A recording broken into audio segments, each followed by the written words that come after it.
I said thank you. You know, I said, oh, this was my grandfather's watch. You know, and I left out the store, went to go pump my gas. And I came back in. As I was pumping my gas, the Holy Spirit led me to go back in the store. And he said, give him that, take that watch off and give it to him.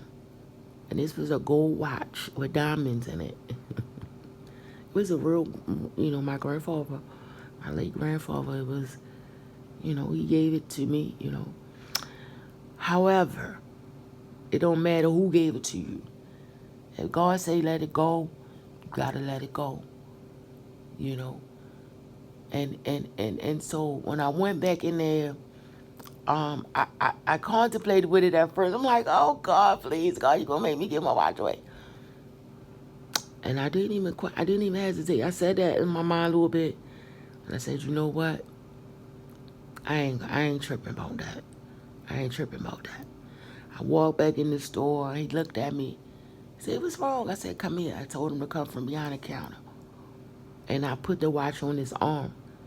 And as I was putting the watch on his arm, he had tears in his eyes. He said, oh, you give me? You give me? I said, yes, sir. I said, because I want you to have it. And I know that you would appreciate it. And I hope that you enjoyed it as much as my late grandfather did. And as much as I did. And just continue to be blessed and continue to do what you do for people. I don't know what you do. But for whatever reason, God wanted me to bless you with this. Right? And he was so thankful. And he said, thank you, thank you, thank you. And he bowed down, you know, like he reverenced me and whatever. And I was like, no, no, no. He was like, no, that's sweet. He was like, for real? I was like, yes, sir. And he said, anytime, anytime, anytime, anytime. He said, you come here, you come here. He said, you come here, you need anything. You come here, you need gas, you come here. Don't worry, I got you. And I said, no, sir, it's okay. I said, be blessed.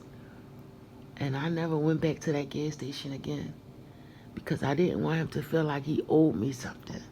That was his blessing. And I was just there to be obedient to God. So when I tell you that God will test you to see if you are willing to give it away, to receive the new. See, don't be so tight. Don't be so tight-handed to hold on to something just because it has sentimental value to you. God is sending something of more significant value to you. So don't worry about letting things go. You feel me? I heard Steve Harvey tell a story